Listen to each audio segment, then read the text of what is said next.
ಏನೇ ಕಷ್ಟ ಇದ್ರೂ ಈ ಅಕ್ಷಯ ತೃತೀಯದ ದಿನ ಹೇಗಾದ್ರೂ ಮಾಡಿ ಒಂದಷ್ಟು ಚಿನ್ನ ಮನೆಗೆ ತರಬೇಕು.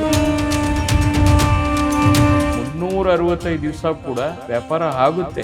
ಯಾರಿಗೆ ಏನ್ ಬೇಕು ಅನ್ನೋದನ್ನ ಅವ್ರು ಡಿಸೈಡ್ ಮಾಡ್ತಾರೆ. ಆ ಸಿಹಿ ತಿನ್ನಿಸೋದನ್ನ ಕೂಡ ಚಿನ್ನ ಬೆಳ್ಳಿ ಸ್ಪೂನ್ಗಳಲ್ಲಿ ತಿನ್ನಿಸ್ತಾ ಇದ್ರು. ಚಿನ್ನದ ರೇಟ್ ನೀವು ನೋಡ್ತಾನೆ ಇದ್ದೀರಾ, ಏರ್ತಾನೆ ಹೋಗ್ತಾ ಇದೆ. ಒಂದ್ ರೀತಿ ಹಾವು ಏಣಿ ಆಟ ಅಂತ ಹೇಳ್ಬೋದು. ಬಂಗಾರ ಬಲು ಭಾರ ಆಗಿದೆ, ಇಲ್ಲ ಅಂತಲ್ಲ. ನಂಬಿಕೆ ಮತ್ತು ವಿಶ್ವಾಸಕ್ಕೆ ಮತ್ತೊಂದು ಹೆಸರೇ ಶ್ರೀ ಸಾಯಿ ಗೋಲ್ಡ್ ಪ್ಯಾಲೇಸ್. 916 ಅನ್ನ ಇಂಪ್ಲಿಮೆಂಟ್ ಮಾಡಿದೆ ನಾನು ಮೊದಲನೇ ಬಾರಿಗೆ. 10,000 ರೂಪಾಯಿಗೆ ಒಂದು ನೆಕ್ಲೆಸ್ ಬರುತ್ತೆ, 25,000 ರೂಪಾಯಿಗೆ ಒಂದು ಲಾಂಗ್ ಚೈನ್ ಬರುತ್ತೆ. 1 ಗ್ರಾಮ್ ಬಂಗಾರ ಖರೀದಿ ಮಾಡಿದ್ರೆ 1 ಗ್ರಾಮ್ ಬೆಳ್ಳಿ ಫ್ರೀ ಆಗಿ ಕೊಡ್ತಾ ಇದೀವಿ. ನಮಸ್ಕಾರ ಎಲ್ರಿಗೂ, ನೀವು ನೋಡ್ತಾ ಇರೋದು ಒನ್ ಇಂಡಿಯಾ ಕನ್ನಡ. ನಾನ್ ಪ್ರತಿಮಾ. ವೀಕ್ಷಕರೇ, ನಾವು ಇವತ್ತು Shri Sai gold palace jeweller ನಲ್ಲಿ ಇದೀವಿ. ಯಾಕೆಂದ್ರೆ ಅಕ್ಷಯ ತೃತೀಯ ಬಂದೇ ಬಿಡ್ತಲ್ವಾ.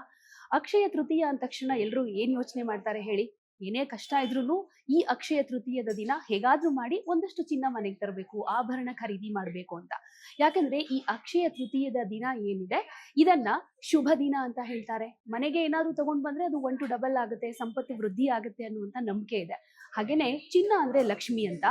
ಈ ಅಕ್ಷಯ ತೃತೀಯದ ದಿನ ಲಕ್ಷ್ಮಿ ಮನೆಗೆ ಬಂದ್ರೆ, ಚಿನ್ನ ಆಭರಣ ಏನಾದ್ರು ಮನೆಗೆ ತಗೊಂಡ್ ಬಂದ್ರೆ ಒಳ್ಳೇದಾಗುತ್ತೆ ಅನ್ನುವಂತ ನಂಬಿಕೆ ಇರೋದ್ರಿಂದ ಬಹಳಷ್ಟು ಮಂದಿ ಈ ಅಕ್ಷಯ ತೃತೀಯದ ದಿನ ಚಿನ್ನ ಖರೀದಿ ಮಾಡಬೇಕು, ಆಭರಣ ಖರೀದಿ ಮಾಡಬೇಕು ಅಂತ ಯೋಚನೆ ಮಾಡ್ತಾರೆ. ಈ ಸಲದ ಅಕ್ಷಯ ತೃತೀಯ ಸ್ವಲ್ಪ ಸ್ಪೆಷಲ್ ಅಂತ ಅನ್ನಿಸ್ಕೊಳ್ಳುತ್ತೆ. ಯಾಕಂದ್ರೆ ಕಳೆದ ಬಾರಿಗಿಂತ ಕಂಪೇರ್ ಮಾಡಿದ್ರೆ ಯಾವ ರೀತಿಯಾಗಿ ಅಂತಂದ್ರೆ ಚಿನ್ನದ ರೇಟ್ ನೀವು ನೋಡ್ತಾನೆ ಇದ್ದೀರಾ, ಏರ್ತಾನೆ ಹೋಗ್ತಾ ಇದೆ. ಒಂದ್ ರೀತಿ ಹಾವು ಏಣಿ ಆಟ ಅಂತ ಹೇಳ್ಬೋದು.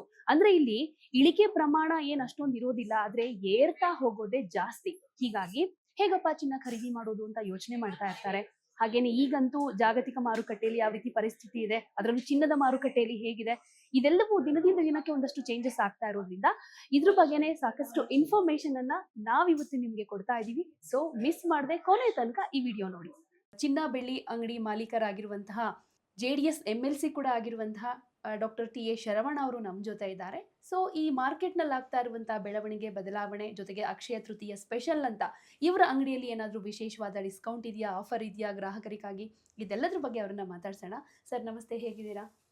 ನಮಸ್ಕಾರ, ನಾನು ಚೆನ್ನಾಗಿದ್ದೀನಿ. ನೀವು ಹೇಗಿದ್ದೀರಿ? ನಾನು ಚೆನ್ನಾಗಿದ್ದೀನಿ. ಗುಡ್. ಮತ್ತೆ ಅಕ್ಷಯ ತೃತೀಯ ಒಂದಷ್ಟು ಸಿದ್ಧತೆಗಳಾಗ್ತಾ ಇರೋದನ್ನ ನಾವು ಕೂಡ ನೋಡಿದ್ವಿ. ಸೊ ಈ ಸಲ ಗ್ರಾಹಕರಿಗೆ ನಿಮ್ಮ ಶ್ರೀ ಸಾಯಿ ಗೋಲ್ಡ್ ಪ್ಯಾಲೇಸ್ ನಲ್ಲಿ ಯಾವ ರೀತಿಯಾದಂತ ಆಫರ್ ಇದೆ, ಡಿಸ್ಕೌಂಟ್ ಇದೆ, ನಿಮ್ಮ ಎಕ್ಸ್ಪೆಕ್ಟೇಷನ್ ಯಾವ ರೀತಿ ಇದೆ ಈ ಸಲ ಕಳೆದ ವರ್ಷಕ್ಕೆ ಕಂಪೇರ್ ಮಾಡಿದ್ರೆ?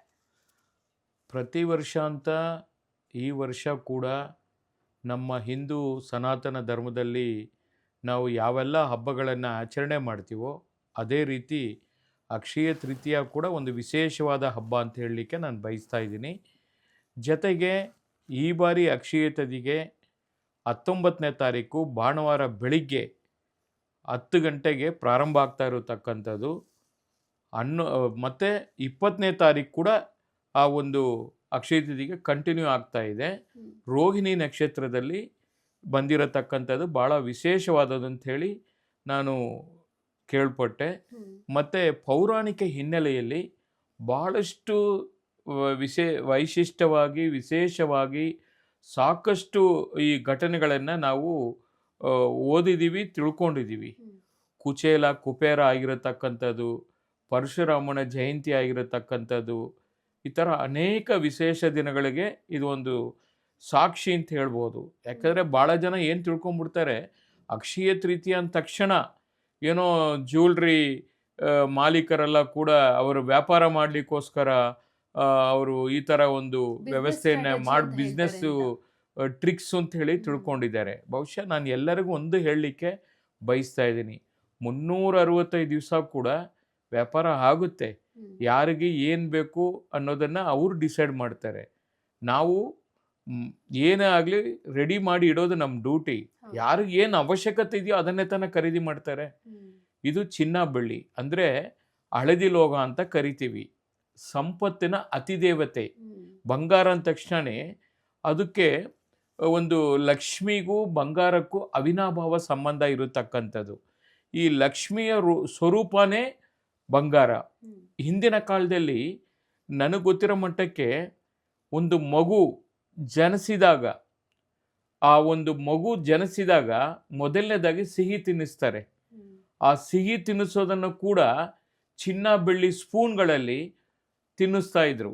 ಯಾಕೆಂದರೆ ಅಲ್ಲಿಂದ ಆ ಮಗು ಜನಿಸಿದಾಗಿಂದ ಅದರ ಒಂದು ಪಯಣ ಮುಂದುವರಿತದೆ. ಅದರ ಬಾಳು ಬಂಗಾರವಾಗಲಿ, ಅದರ ಜೀವನ ಎಲ್ಲ ರೀತಿಯಲ್ಲಿ ಒಳ್ಳೆಯದಾಗಲಿ, ಆರೋಗ್ಯಕರವಾಗಿರಲಿ ಅಂಥೇಳಿ ಹಿರಿಯರು ದೊಡ್ಡವರು ಎಲ್ಲ ಕೂಡ ಅದನ್ನು ಪಾಲನೆ ಮಾಡ್ತಾ ಇದ್ರು. ಅದು ಬಂಗಾರ ಹೋಗಿ ಮತ್ತೆ ಬೆಳ್ಳಿಗೆ ಬಂತು. ಬೆಳ್ಳಿಯಲ್ಲಿ ತಿನ್ನಿಸೋದು, ಬೆಳ್ಳಿ ತಟ್ಟೆಯಲ್ಲಿ ತಿನ್ನಿಸೋದು ಆ ಥರ ಪ್ರಾರಂಭ ಆಯಿತು. ಅದಾದ ಮೇಲೆ ಕಿವಿ ಚುಚ್ಚೋದು. 9 ತಿಂಗಳಿಗೆ 11 ತಿಂಗಳಿಗೆ ಕಿವಿ ಚುಚ್ತಾರೆ. ಕೂದಲು ದೇವರಿಗೆ ಕೊಟ್ಟು, ಮನೆ ದೇವರಿಗೆ ಕೊಟ್ಟು ಕಿವಿ ಚುಚ್ಚುವಾಗ ಮೂರ ಅಂತ ಬರುತ್ತೆ ಚಿನ್ನದ್ದು. ಆ ಮೂರಾನ ಅದನ್ನು ಹಾಕ್ತಾ ಇದ್ರು. ಅದಾದ ಮೇಲೆ ಆ ಮಗು ಜನಿಸಿದಿಂದ ಬೆಳೀತಾ ಬೆಳೀತಾ ಅದು ಮೂಗು ಚುಚ್ಚೋದಾಗಲಿ, ಕಿವಿಗಾಗಲಿ, ಕಿವಿ ವಾಲೆ ಜುಮ್ಕಿ ಆಗಲಿ, ಕತ್ತಿಗೆ ಸರ ಆಗಲಿ, ನೆಕ್ಲೀಸ್ ಆಗಲಿ, ಆಯ್ತಲ್ಲ, ಈ ಥರ ಪ್ರತಿ ಹಂತದಲ್ಲಿ ಮತ್ತು ಮದುವೆ ಸಂದರ್ಭವರೆಗೂ ಮಂಗಲಸೂತ್ರ ಆಗಲಿ, ಕಾಲು ಉಂಗುರ ಆಗಲಿ, ಏನು ಮತ್ತು ಸೊಂಟೆ ದಾರ ಅಂತ ಕರಿತೀವಿ, ವೇಸ್ಟ್ ಚೈನು ಅಂತ, ಅದಾಗಲಿ ಎಲ್ಲ ರೀತಿಯಲ್ಲಿ ಕೂಡ ಚಿನ್ನ ಬೆಳ್ಳಿ ಅನ್ನೋದು ಒಬ್ಬರು ಮನುಷ್ಯರಿಗೆ ಏನು ಅವಶ್ಯಕತೆ ಇದೆ ಅದನ್ನು ಎಲ್ಲ ರೀತಿಯಲ್ಲಿ ಬಳಕೆ ಆಗ್ತಾ ಇತ್ತು. ಒಂದು ಬೆಳ್ಳಿ ತಟ್ಟೆಯಲ್ಲಿ ಊಟ ಮಾಡೋದು ಕೂಡ ವಾಡಿಕೆ ಇತ್ತು. ಆ ಬೆಳ್ಳಿ ತಟ್ಟೆಯಲ್ಲಿ ಸೆಂಟ್ರಲ್ಲಿ, ಆ ತಟ್ಟೆ ಮಧ್ಯಭಾಗದಲ್ಲಿ ಚಿನ್ನದ ನಾಣ್ಯಗಳನ್ನು ಸಾಲ್ಡ್ರ್ ಮಾಡ್ತೀವಿ. ಸಾಲ್ಡ್ರ್ ಮಾಡಿ ಫಸ್ಟೆಲ್ಲ ಫುಲ್ಲು ಬಂಗಾರ ತಟ್ಟೆಯಲ್ಲಿ ತಿನ್ನೋರು ಆ ಬೆಳ್ಳಿ ತಟ್ಟೆನೇ ಚಿನ್ನದ ನಾಣ್ಯ ಮಿಡಿಲಲ್ಲಿ ಸಾಲ್ಡ್ರ್ ಮಾಡಿ, ಅದನ್ನು 1 ಗ್ರಾಮ್ ನಾಣ್ಯ ಬರುತ್ತೆ, ಅದನ್ನು ಸಾಲ್ಡ್ರ್ ಮಾಡಿ ಕೊಡ್ತಾ ಇದ್ವಿ. ಯಾತಕ್ಕೋಸ್ಕರ ಅಂದರೆ ಆ ಚಿನ್ನ ಬೆಳ್ಳಿ ಆ ನೀರಿದೆಯಲ್ಲ ಅದು ನಮ್ಮ ಶರೀರಕ್ಕೆ ಹೋಗ್ಬೇಕಂತೆ. ಅದು ಶರೀರಕ್ಕೆ ಹೋದಾಗ ನಮಗೆ ಹೆಲ್ದಿ ಅಂತಾರೆ, ಆರೋಗ್ಯ ಚೆನ್ನಾಗಿರುತ್ತೆ. ಇನ್ನಷ್ಟು ಅದು ನಮ್ಮ ಶರೀರಕ್ಕೆ ಹೋಗಬೇಕು ಅನ್ನೋದನ್ನು ಭಾಳ ಜನ ಆವಾಗ ಹಿಂದಿನ ಕಾಲದಿಂದನೇ ಅದು ಇರತಕ್ಕಂಥ ವಾಡಿಕೆ. ಅದನ್ನು ಈಗಲೂ ಭಾಳ ಜನ ಫಾಲೋ ಮಾಡ್ತಾರೆ. ಬಟ್ ಇವತ್ತಿನ ನೀವು ಕೇಳಿದ್ರಲ್ಲ ಬೆಳ್ಳಿ ಬಂಗಾರ ಅನ್ನೋದು ಇವತ್ತು ಪೂವರ್ ಮ್ಯಾನ್ ಗೋಲ್ಡ್ ಅಂತ ಏನು ಕರಿತಾ ಇದ್ದೀವಿ. ಪೂವರ್ ಮ್ಯಾನ್ ಗೋಲ್ಡ್ ಅಂದರೆ ಯಾವುದು? ಬಡವರ ಬಂಗಾರ ಅಂದರೆ ಅದು ಬೆಳ್ಳಿ ಆಗೋಗ್ಬಿಟ್ಟಿದೆ. ಬೆಳ್ಳಿಯಲ್ಲಿ ಆಭರಣ ಇರ್ಬೋದು, ಆರ್ಟಿಕಲ್ಸ್ ಇರ್ಬೋದು, ಪೂಜೆ ಸಾಮಗ್ರಿಗಳು ಇರ್ಬೋದು, ಪ್ರತಿಯೊಂದು ಕೂಡ ಬೆಳ್ಳಿಯಲ್ಲಿ ಕೊಡ್ತಾ ಇದ್ದೀವಿ. ಈಗ ಅದು ಕೂಡ ಈಗ ಗಗನಚುಕ್ಕಿ ಆಗೋಗ್ಬಿಟ್ಟಿದೆ. ಹೌದು, ಬಂಗಾರ ಬಲು ಭಾರ ಆಗಿದೆ, ಇಲ್ಲ ಅಂತಲ್ಲ, ಆದರೆ ಚಿನ್ನ ಬಲು ಚೆನ್ನ ಅಂತ ನಾವು ಹೇಳ್ತೀವಿ. ಅದು ಒಂದು ಕಡೆ ಇನ್ವೆಸ್ಟ್ಮೆಂಟು ಥರ ಆಗೋಗ್ಬಿಟ್ಟಿದೆ ಜನಗಳಲ್ಲಿ. ಇವತ್ತು ಬಂಗಾರ ಮತ್ತು ನಮ್ಮ ಬದುಕು ಎರಡೂ ಕೂಡ ಅವಿನಾಭಾವ ಸಂಬಂಧ ಇರತಕ್ಕಂಥದ್ದು. ಇವತ್ತು ಈ ಅಪ್ರಿಷಿಯೇಷನ್ ಇರ್ಬೋದು. ನಾನು ಈ ಫೀಲ್ಡಿಗೆ ಬಂದಾಗ 1987 ಈ ಜ್ಯುವೆಲ್ರಿ ಫೀಲ್ಡ್ಗೆ ನಾನು ಬಂದಾಗ, ನಾನು ಈ ಕೆಲಸ ಕಲಿತು ಎಲ್ಲವನ್ನ ತಿಳ್ಕೊಂಡು ಇವತ್ತು ಕರ್ನಾಟಕ ಜ್ಯುವೆಲ್ರಿ ಅಸೋಸಿಯೇಷನ್ ಪ್ರೆಸಿಡೆಂಟ್ ಆಗಿದ್ದೀನಿ. ಮತ್ತು ನನಗೆ 8 ಸ್ಟೋರ್ ಇದೆ. ಸಾಯಿ ಗೋಲ್ಡ್ ಪ್ಯಾಲೇಸ್ ಬೆಂಗಳೂರು ನಗರದಲ್ಲಿ ಕರ್ನಾಟಕ ರಾಜ್ಯಾದ್ಯಂತ ಮನೆ ಮಾತಾಗಿರತಕ್ಕಂಥದ್ದು. ಅದರಿಂದ ಈ ಫೀಲ್ಡಲ್ಲಿ ಎಲ್ಲ ಥರನೂ ನಾನು ನೋಡ್ಬಿಟ್ಟಿದ್ದೀನಿ. ಅದಕ್ಕೋಸ್ಕರ ನನ್ನ ಗ್ರಾಹಕರಿಗೆ ಯಾವತ್ತೂ ಕೂಡ ಹೊಸ ಏನಾವುದೊಂದು ಕೊಡಬೇಕು. ಎರಡನೇದಾಗಿ ನಂಬಿಕೆ ಮತ್ತು ವಿಶ್ವಾಸಕ್ಕೆ ಮತ್ತೊಂದು ಹೆಸರೇ ಶ್ರೀ ಸಾಯಿ ಗೋಲ್ಡ್ ಪ್ಯಾಲೇಸ್. ಅದನ್ನು ಉಳಿಸ್ಕೊಂಡು ಬಂದಿದ್ದೀನಿ. ಯಾವುದೇ ಕಸ್ಟಮರ್ಗೆ ಅವರು ಮೋಸ ಅನ್ನೋ ಪದ ಬರಬಾರ್ದು. ನನಗದು ಭಾಳ ಮುಖ್ಯ. ಅದು ಯಾಕೆಂದರೆ ಹೆಣ್ಣು ಮಕ್ಕಳು ನಮ್ಮಲ್ಲಿ ಬರತಕ್ಕಂಥವರು ಮಧ್ಯಮ ವರ್ಗದವರು, ಮಿಡಿಲ್ ಕ್ಲಾಸ್ ಫ್ಯಾಮಿಲಿ, ಬಡವರು, ಆ ಥರ ಅವರೇ ಬರೋದು. ತುಂಬ ಶ್ರೀಮಂತರು ಇದ್ದಾರಲ್ಲ, ಅವರು ಬಂಗಾರ ಖರೀದಿ ಮಾಡೋಕ್ಕೆ ಬರಲ್ಲ. ಅವ್ರು ಹೋಗೋ ಇನ್ವೆಸ್ಟ್ಮೆಂಟು ಬೇರೆ ಬೇರೆ, ಅದು ಬೇರೆ ಇರುತ್ತೆ. ಬಟ್ ಬಂಗಾರ ಬೇಕು, ನನ್ನ ಕಷ್ಟಕ್ಕೆ ಹೆಲ್ಪ್ ಆಗುತ್ತೆ, ಸಂಕಟ ಬಂದರೆ ವೆಂಕಟರಮಣ ಅಂತೀವಿ. ಅದೇ ರೀತಿ ಸಂಕಟ ಬಂದರೆ ನಿಜ ಜೀವನದಲ್ಲಿ ಚಿನ್ನದ ರಮಣ ಆಗೋಗಿದೆ. ಈ ಕೋವಿಡ್ ಟೈಮಲ್ಲಿ ನಾನು ಎಷ್ಟೊಂದು ನೋಡಿದ್ದೀನಿ ಪ್ರತಿಮಾ ಅವರೇ. ಈ ಮೆಡಿಕಲಿ ಮತ್ತು ಈ ಎಜುಕೇಷನ್ಗೆ ಫೀಸ್ ಇರ್ಬೋದು, ಇಂಥ ಕಷ್ಟಕಾಲದಲ್ಲಿ ಚಿನ್ನನೇ ಆಪದ್ ಬಾಂಧವ ಥರ ಬಂದಿರೋದು. ಗಿರಿವೆ ಅಂಗಡಿಯಲ್ಲಿ 1000 ಟನ್ ಚಿನ್ನ ಗಿರಿವೆ ಇಟ್ಟು ಅದರಿಂದ ಬರೋ ದುಡ್ಡಲ್ಲಿ ಹಾಸ್ಪಿಟಲ್ಗೆ ಇರ್ಬೋದು, ಎಜುಕೇಷನ್ಗೆ ಇರ್ಬೋದು ಖರ್ಚು ಮಾಡ್ಕೊಂಡಿದ್ದಾರೆ. ಇದು ಎಲ್ಲದಕ್ಕೂ ಕೂಡ ತತ್ಕ್ಷಣಕ್ಕೆ ಹಣ ಬೇಕಂದರೆ ಒಂದು ಪ್ರಾಪರ್ಟಿ ಖರೀದಿ ಮಾಡೋದಾಗ್ಲಿ ಮತ್ತೊಂದಾಗ್ಲಿ ನಾವು ಹಾಕೊಂಡು ಖುಷಿಗೆ ಎಂಜಾಯ್ ಮಾಡ್ತೀವಿ. ಬೇಕಾದಾಗ ತಕ್ಷಣ ಹಣ ಸಿಗ್ತದೆ. ಅಂಥ ಸಂದರ್ಭದಲ್ಲಿ ಹೆಣ್ಣುಮಕ್ಕಳು ಅಕ್ಕಿ ಬೇಳೆಯಲ್ಲಿ ಉಳಿಸಿ ಬಂಗಾರ ಖರೀದಿ ಮಾಡ್ತಾರೆ. ಅಂಥವ್ರಿಗೆ ಯಾವುದೇ ಕಾರಣಕ್ಕೂ ಮೋಸ ಆಗಬಾರ್ದು ಅಂತೇಳಿ ಅಪ್ಪಟ ಹಾಲ್ಮಾರ್ಕನ್ನ 1998 ನಾನೇ ಕರ್ನಾಟಕದಲ್ಲಿ ಬೆಂಗಳೂರಲ್ಲಿ ಪ್ರಥಮ ಬಾರಿಗೆ ನಾನು ಇಂಟ್ರೊಡ್ಯೂಸ್ ಮಾಡಿಸಿದ್ದು. ಅಪ್ಪಟ ಹಾಲ್ಮಾರ್ಕ್ ಇರಬೇಕು. ಯಾಕೆಂದರೆ ಯಾವುದೇ ಕಸ್ಟಮರು ಅವ್ರಿಗೆ ಎಲ್ಲೇ ತೊಗೊಂಡೋದ್ರು ಕೂಡ ಆ ಸೀಲ್ ಇದ್ಬಿಟ್ರೆ 916 ಇಂಪ್ಲಿಮೆಂಟ್ ಮಾಡಿದೆ ನಾನು ಮೊದಲನೇ ಬಾರಿಗೆ. ಅವತ್ತು ಕಾಸ್ಟ್ಲಿ ಅಂತ ಎಲ್ಲರೂ ಮಾತಾಡ್ತಾ ಇದ್ರು, ಏನಕ್ಕೆ ಇದು ತರ್ತೀರಾ, ಕಮ್ಮಿ ಪರ್ಸೆಂಟೇಜೇ ಮಾರಿ, ಅವ್ರಿಗೇನು ಚಿನ್ನ ಬೇಕು ಅಷ್ಟೇ ತಾನೇ, ರೀಸೇಲ್ ವ್ಯಾಲ್ಯೂ ಬಗ್ಗೆ ಯಾಕೆ ತಲೆ ಕೆಡಿಸ್ಕೋತೀರಾ ಅಂತೇಳಿ ಭಾಳ ಜನ ನನಗೆ ಹೇಳಿದ್ರು. ಆದರೂ ಕೂಡ ನನ್ನದೇ ಆದಂಥ ಒಂದು ಕಮಿಟ್ಮೆಂಟ್ ಇತ್ತು, ನನ್ನದೇ ಆದಂಥ ಒಂದು ಲಕ್ಷ್ಮಣ ರೇಖೆ ಇತ್ತು. ಏನೇ ಆಗಲಿ ಅವ್ರು ಕೊಡೋ ದುಡ್ಡು ಯಾವುದೇ ಕಾರಣಕ್ಕೂ ಅವರಿಗೆ ನುಕ್ಸಾನ್ ಆಗಬಾರ್ದು. ಏನು ವೆಯ್ಟ್ ಇದೆ 100% ಆ ವೆಯ್ಟ್ ಬೈಬೇಕು, ತಗೋಬೇಕು. ಮೇಕಿಂಗ್ ಚಾರ್ಜ್ ಏನು ಕೊಡ್ತಾರೆ ಅದು ಮರ್ತು ಬಿಡ್ತಾರೆ, ಬಟ್ ಆ ವೆಯ್ಟ್ ಇದೆಯಲ್ಲ ಆ ವೆಯ್ಟಲ್ಲಿ ಯಾರಿಗೂ ತೊಂದರೆ ಆಗಬಾರ್ದು. 100% ಬೈಬೇಕಿರಬೇಕು ಅಂತೇಳಿ ಬಿಲ್ಲಲ್ಲೇ ಮೆನ್ಷನ್ ಮಾಡಿ ಆವತ್ತಿಂದ ಇವತ್ತವರೆಗೂ ಶುರು ಮಾಡಿ ಸಾಯಿ ಗೋಲ್ಡ್ ಪ್ಯಾಲೇಸ್ 35 ವರ್ಷದ ಈ ಯಶಸ್ವಿ ಪಯಣಕ್ಕೆ ನನ್ನ ಗ್ರಾಹಕರೇ ಕಾರಣ ಅಂತ ಹೇಳಲಿಕ್ಕೆ ನಾನು ಬಯಸ್ತಾ ಇದ್ದೀನಿ. ಅವ್ರು ನನ್ನ ಮೇಲೆ ಇಟ್ಟಿರತಕ್ಕಂಥ ವಿಶ್ವಾಸ, ನಂಬಿಕೆ. ಸಾಯಿ ಗೋಲ್ಡ್ ಅಂದರೆ ಒಂದು ಸಾಯಿ ಮಂದಿರ ಥರ ಅಂದ್ಕೊಂಡು ಒಳಗೆ ಬರ್ತಾರೆ. ಒಳಗೆ ಬಂದ ಮೇಲೆ ಅವರು ಸಣ್ಣ ಐಟಮ್ ತೊಗೋಬೇಕು ಅಂತ ಬರ್ತಾರೆ, ದೊಡ್ಡ ಐಟಮ್ ತೊಗೊಂಡು ಹೋಗ್ತಾರೆ. ಆ ಥರ ಒಂದು ನಂಬಿಕೆನ ಉಳಿಸ್ಕೊಂಡಿದ್ದೀವಿ. ಒಂದು ಬ್ರ್ಯಾಂಡ್ ಸಾಯಿ ಗೋಲ್ಡ್ ಅಂದರೆ ಒಂದು ಬ್ರ್ಯಾಂಡು. ಆ ಬ್ರ್ಯಾಂಡ್ಗೆ ತಕ್ಕಂಥ ವಿಧ ವಿಧವಾದ ವೆರೈಟೀಸು ನನ್ನದೇ ಓನ್ ಫ್ಯಾಕ್ಟ್ರಿಲಿ ಮ್ಯಾನುಫ್ಯಾಕ್ಚರಿಂಗ್ ಆಗುತ್ತೆ. ಅದರಿಂದ ಗ್ರಾಹಕರಿಗೆ ಕಡಿಮೆ ದರದಲ್ಲಿ ಕೊಡಲಿಕ್ಕೆ ನನಗೆ ಅವಕಾಶ ಸಿಗುತ್ತೆ. ಮತ್ತು ಕ್ವಾಲಿಟಿ ಈಸ್ ಅವ್ರ ಫಸ್ಟ್ ಪ್ರಿಯಾರಿಟಿ.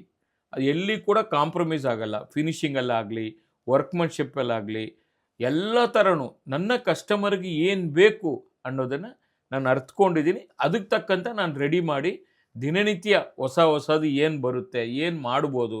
ಮತ್ತು ಈಗ ರೇಟ್ ಜಾಸ್ತಿ ಆಗಿರೋದ್ರಿಂದ ಲೈಟ್ ವೆಯ್ಟ್ ಜ್ಯುವೆಲ್ರಿಗಳನ್ನು ಈಗ ನಾವು ಅಳವಡಿಸ್ಕೊಂಡಿದ್ದೀವಿ, ಇಂಟ್ರೊಡ್ಯೂಸ್ ಮಾಡಿದ್ದೀವಿ. 2 ಗ್ರಾಮ್ 1 ಗ್ರಾಮಲ್ಲೆಲ್ಲ ಕೂಡ ಉಂಗುರಗಳು, ವಾಲೆಗಳು, ಪೆಂಡೆಂಟ್ಗಳು, ಗಿಫ್ಟ್ ಪರ್ಪಸ್ಗೆ ಎಲ್ಲ ಥರನೂ ನಾವು ರೆಡಿ ಮಾಡಿ ಇಟ್ಟಿದ್ದೀವಿ. ಅದೇ ಥರ ಸಿಲ್ವರಲ್ಲಿ ಜ್ಯುವೆಲ್ರಿಗಳನ್ನು ಇಟ್ಟಿದ್ದೀವಿ. ಗೋಲ್ಡಲ್ಲಿ ಯಾವ ಥರ ಇರುತ್ತೆ ಜ್ಯುವೆಲ್ರಿಗಳು, ಆ್ಯಂಟಿಕ್ ಇರ್ಬೋದು, ಟೆಂಪಲ್ ಇರ್ಬೋದು, ಅದನ್ನು ಸಿಲ್ವರಲ್ಲೇ ಮಾಡಿದ್ದೀವಿ. ಯಾಕೆಂದರೆ ಎಲ್ಲಾದರೂ ನೀವು ತಗೊಂಡೋಗಿ ಕ್ಯಾರಿ ಮಾಡಿದಾಗಲಿ, ಮತ್ತು ಯಾರಿಗಾದ್ರು ಗಿಫ್ಟ್ ಕೊಡಬೇಕಂದ್ರೆ ಕೂಡ ಕಡಿಮೆ ಬಡ್ಜೆಟಲ್ಲಿ 10,000 ರೂಪಾಯಿಗೆ ಒಂದು ನೆಕ್ಲೆಸ್ ಬರುತ್ತೆ, 25,000 ರೂಪಾಯಿಗೆ ಒಂದು ಲಾಂಗ್ ಚೈನ್ ಬರುತ್ತೆ. ಆ ಥರ ಒಂದು ಬಳೆ ಕೂಡ 10,000 ರೂಪಾಯಿಗೆ ಬರುತ್ತೆ. ಆ ಥರ ಗೋಲ್ಡ್ ಥರನೇ ಇರುತ್ತೆ, ಗೋಲ್ಡ್ ಪಾಲಿಶ್ ಇರುತ್ತೆ, ಫಿನಿಶಿಂಗು ಗೋಲ್ಡ್ ವರ್ಕರೇ ಮಾಡ್ತಾರೆ. ಚಿನ್ನದ್ರಲ್ಲಿ ಆಗಿರುತ್ತೋ ಅದೇ ಥರ ಸಿಲ್ವರಲ್ಲಿ ಕೂಡ ಮಾಡಿದ್ವಿ. ಆಮೇಲೆ ಡೈಮಂಡ್ ಜ್ಯುವೆಲ್ರಿ ಕೂಡ 1 ಕ್ಯಾರೆಟಲ್ಲಿ ಒಂದು ನೆಕ್ಲೆಸ್ ಸಿಗುತ್ತೆ ನಿಮಗೆ. ಆಗೆಲ್ಲ 5 ಕ್ಯಾರೆಟ್ 10 ಕ್ಯಾರೆಟ್ ಮಾಡ್ತಾ ಇದ್ವಿ. ಕಡಿಮೆ ವೆಯ್ಟ್ ಡೈಮಂಡಲ್ಲಿ ಕೂಡ ನೆಕ್ಲೆಸ್ಗಳನ್ನು, ಇಯರ್ ರಿಂಗ್ಗಳನ್ನು, ಫಿಂಗರ್ ರಿಂಗ್ಗಳನ್ನು ಅಳವಡಿಸಿದ್ದೀವಿ. ಈ ಥರ ಅನೇಕ ವೆರೈಟೀಸ್ಗಳನ್ನ ನಾವು ಮಾಡಿ ಇಟ್ಟಿದ್ದೀವಿ. ಈ ಬಾರಿ ವಿಶೇಷವಾಗಿ ಅಕ್ಷಯ ತೃತೀಯಕ್ಕೋಸ್ಕರನೇ 1 ಗ್ರಾಮ್ ಬಂಗಾರ ಖರೀದಿ ಮಾಡಿದ್ರೆ, ಜ್ಯುವೆಲ್ರಿ ಖರೀದಿ ಮಾಡಿದ್ರೆ 1 ಗ್ರಾಮ್ ಬೆಳ್ಳಿ ಫ್ರೀಯಾಗಿ ಕೊಡ್ತಾ ಇದ್ದೀವಿ. ಜೊತೆಗೆ ಗ್ರಾಹಕರು ನಮ್ಮಿಂದ ತಗೊಂಡು ಹೋಗ್ತಾರಲ್ಲ, ಅವ್ರಿಗೂ ಒಳ್ಳೇದಾಗಬೇಕಲ್ಲ, ಅದಕ್ಕೋಸ್ಕರ ಲಕ್ಷ್ಮಿ ವಿಗ್ರಹ ಬೆಳ್ಳಿಯಲ್ಲಿ ಮಾಡಿ ತಿರುಪತಿ ಪದ್ಮಾವತಿ ದೇವಸ್ಥಾನದಲ್ಲಿ ಪೂಜೆ ಮಾಡಿ ಅದನ್ನು ಈಗ ತರಿಸ್ತಾ ಇದ್ದೀನಿ. ಆವತ್ತಿನ ದಿನ ಬಿಲ್ ಯಾರು ಮಾಡ್ತಾರೆ 50,000 ಮೇಲ್ಪಟ್ಟ ಖರೀದಿಗೆ ಒಂದು ಬೆಳ್ಳಿ ವಿಗ್ರಹ, ಲಕ್ಷ್ಮಿ ವಿಗ್ರಹವನ್ನು ಪದ್ಮಾವತಿ ಸನ್ನಿಧಾನದಲ್ಲಿ ಪೂಜೆ ಮಾಡಿರತಕ್ಕಂಥ ವಿಗ್ರಹವನ್ನು ಅವತ್ತು ಫ್ರೀಯಾಗಿ ಕೊಡ್ತಾ ಇದ್ದೀವಿ. ಇದು ಈ ಬಾರಿ ಅಕ್ಷಯ ತೃತೀಯ ವಿಶೇಷತೆ. ನಮ್ಮ ಸಾಯಿ ಗೋಲ್ಡ್ ಪ್ಯಾಲೇಸಿಂದ ಈ ಒಂದು ಆಫರು ಮತ್ತು ಈ ಗಿಫ್ಟು ಬೆಂಗಳೂರು ನಗರದ ಎಲ್ಲ ಕಡೆನೂ, ಬಸವನಗುಡಿ ಇರ್ಬೋದು, HSR ಲೇಔಟ್ ಇರ್ಬೋದು, ಯಲಂಕ ಇರ್ಬೋದು, KR ಪುರಂ ಇರ್ಬೋದು, ನಾಗರಬಾವಿ ಇರ್ಬೋದು, ಮಲ್ಲೇಶ್ವರಂ ಇರ್ಬೋದು, ಕನಕಪುರ ರೋಡ್ನ ರಘುವನಹಳ್ಳಿ ಬ್ರ್ಯಾಂಚ್ ಈಗ ತಾನೇ ಉದ್ಘಾಟನೆ ಆಗಿದೆ, 3 ತಿಂಗಳಾಗಿದೆ. ಆ ನೂತನ ಬ್ರ್ಯಾಂಚಲ್ಲಿ ಇರ್ಬೋದು, ಎಲ್ಲ ಕಡೆ ಕೂಡ ಈ ಒಂದು ಡಿಸ್ಕೌಂಟು ಮತ್ತು ಗಿಫ್ಟು ನಮ್ಮ ಗ್ರಾಹಕರಿಗೋಸ್ಕರನೇ ಕೊಡ್ತಾ ಇದ್ದೀವಿ. ವಿಶೇಷವಾಗಿ ಆವತ್ತಿನ ದಿನ ಬೆಳಿಗ್ಗೆ 7 ಗಂಟೆಗೆ ನಮ್ಮ ಸ್ಟೋರ್ನ ನಾವು ಓಪನ್ ಮಾಡ್ತೀವಿ. 2 ದಿವಸ ಇರೋದ್ರಿಂದ ರಾತ್ರಿ ಕೂಡ 10 ಗಂಟೆ 11 ಗಂಟೆವರೆಗೂ ನಮ್ಮ ಸ್ಟೋರ್ ತೆಗೆದಿರುತ್ತೆ. ಮತ್ತು ಮಂಡೇ 20ನೇ ತಾರೀಕು ಕೂಡ ಅಕ್ಷಯ ತೃತೀಯ ಇರೋದ್ರಿಂದ ಆವತ್ತು ಕೂಡ ಗ್ರಾಹಕರು ಬರ್ತಾರೆ. ಆಗಲೇ 1 ತಿಂಗಳ ಹಿಂದೆನೆ ಬುಕ್ಕಿಂಗ್ ಎಲ್ಲ ಶುರುವಾಗಿದೆ. ಅವರವರ ಕನಸಿನ ಆಭರಣಗಳನ್ನು ರಿಸರ್ವ್ ಮಾಡಿ ಅಡ್ವಾನ್ಸ್ ಪೇ ಮಾಡಿ ಇಟ್ಬಿಟ್ಟು ಹೋಗ್ತಾ ಇದ್ದಾರೆ. ಆವತ್ತಿನ ದಿನ ನೂಕುಲಿರುತ್ತೆ, ಸೆಲೆಕ್ಷನ್ ಮಾಡೋಕ್ಕಾಗಲ್ಲ ಅಂತೇಳಿ ಆವತ್ತು ಡೆಲಿವರಿ ತಗೋಬೇಕು, ಮನೆಗೆ ಲಕ್ಷ್ಮಿನ ಬರಮಾಡ್ಕೋಬೇಕು ಅಂತೇಳಿ ಭಾಳ ಜನ ಅದೊಂದು ಅಪೇಕ್ಷೆ ಇರುತ್ತೆ. ಅದ್ರ ಪ್ರಕಾರ ಮಾಡ್ತಾ ಇದ್ದಾರೆ. ಆವತ್ತಿನ ದಿನ ಬೆಳಿಗ್ಗೆ ನಾವು ಕೂಡ ಪೂಜೆ ಮಾಡಿ ಆವತ್ತು ನಮ್ಮ ಗ್ರಾಹಕರಿಗೆ ಆ ಲಕ್ಷ್ಮಿ ಜೊತೆಲಿ ಅವರ ಒಂದು ಆಭರಣ ಏನು ಸೆಲೆಕ್ಟ್ ಮಾಡಿದ್ದಾರೆ ಮನೆಗೆ ಕಳಿಸ್ಕೊಡುವಂಥ ಕೆಲಸವನ್ನ ಮಾಡ್ತೀನಿ. ಯಾವುದೇ ಸುದ್ದಿಯ ಅಪ್ಡೇಟ್ ಅನ್ನ ಮಿಸ್ ಮಾಡ್ಕೊಳ್ಬಾರ್ದು ಅಂದ್ರೆ ಈಗ್ಲೇ ಒನ್ ಇಂಡಿಯಾವನ್ನ ಸಬ್ಸ್ಕ್ರೈಬ್ ಮಾಡಿ. ನಿಮಗೆ ಬೇಕಾದ ಭಾಷೆಯಲ್ಲಿ ಎಲ್ಲಾ ಸುದ್ದಿ ತಿಳಿಬೇಕು ಅಂದ್ರೆ ಒನ್ ಇಂಡಿಯಾ ಆಪ್ ಅನ್ನ ಡೌನ್ಲೋಡ್ ಮಾಡ್ಕೊಳ್ಳಿ.